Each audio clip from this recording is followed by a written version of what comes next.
White, and I just wanted to share with you today something that was on my heart about struggling with the what ifs. I welcome you to Wounded to Wonderful Talk, and we're going to just get right into it today. I'm kind of like driving around. This is the Memorial Day weekend, and I've noticed with most of my clients this week, we've been having issues with learning how to just letting go of some issues in our lives, even though it may be a drastic change that we may need to make in our lives. And we kind of struggle with it back and forth about where it is that we need to be in our lives and how we're supposed to be handling it, and wondering and worrying about the what ifs. Struggle is definitely going to be part of our lives, no matter what we do and how we do it. It's going to be a struggle, but it's all depends on how you handle it, how you take on that struggle. Just like the angel wrestled with the apostle, the same thing will happen to you. You have to wrestle within yourself. What is good for you? What is good that God gets the total good in your life? And we often put ourselves aside because we're so concerned about what others will say, what our families will say, what repercussions will happen spiritually and naturally.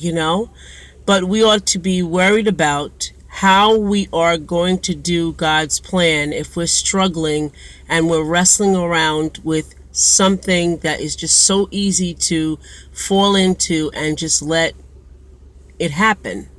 Yes, there's going to be struggles. Yes, there's going to be heartache. Yes, there's going to be challenges that we all will face, no matter where we are, what we're doing, who we are, and even when we are. But there's one thing for sure. You cannot control the what ifs. You cannot control the hows. And you definitely cannot control what other people feel and say. So, dealing with your struggles, dealing with, should I let this go? Should I stay? Should I continue? You have to learn to lean into the struggle, not pull away from it, but lean into the struggle and embrace where you are and accept that you cannot change any of those exterior things except for the happiness that lies within you. Then once you embrace that happiness in that struggle, and you see the good that's in that struggle, what's happening in that struggle, you'll be able to come out as pure gold. You'll be able to come on the other side of the struggle instead of remaining in the struggle. Yes, I have so many women who are now just about finding themselves, looking to see where they are in their lives because they've been X'd out, because they've placed themselves second with other people. And now they have to find themselves. Well, think of it like this. You're inside of a hole, and now taking on other things. You've taken the shovel yourself, no one else, taking the shovel, and you put the dirt in. So the more the dirt it comes on to you, you have now acquired other people's problems or other people's issues or other people's positions. You've done that. You're taking the shovel and you're putting the dirt on yourself, not around your feet, but on you. So after all of this is piled on, you now have to dig yourself out. How do you dig yourself out if you're holding the shovel and it's surrounded by dirt? You can't. So you have to learn to embrace the struggle. You're in the hole where you are right now, whatever position you're in, you're there.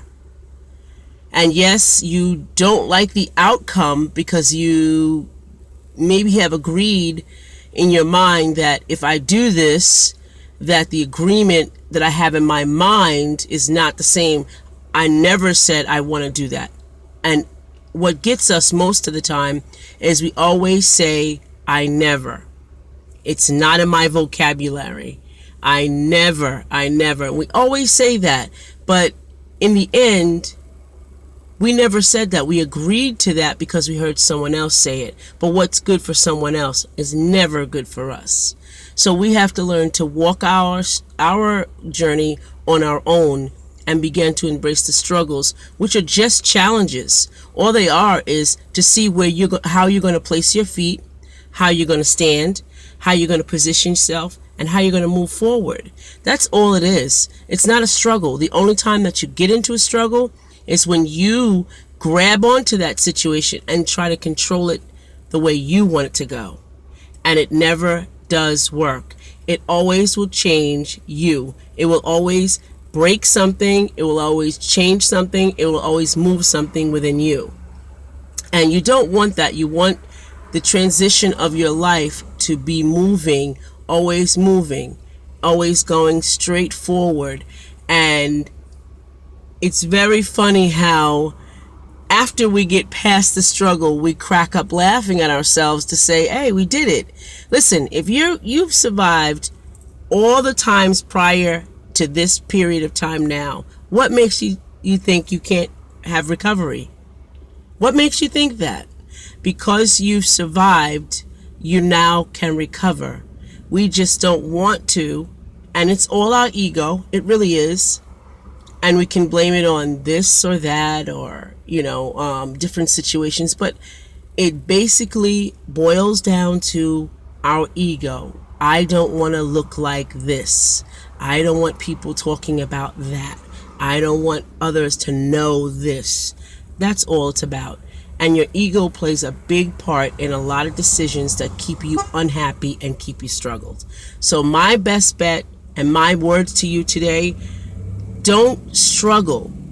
Just lean into it and believe that everything is going to be all right, and take the positives from it and say, well, if I do this, I'm going to be happy. If I do this, I'm going to excel. I'm going to move forward. That's where you have to be. Embrace your struggle and just embrace being yourself. This is Edna J. White. Look for me the next time. Bye.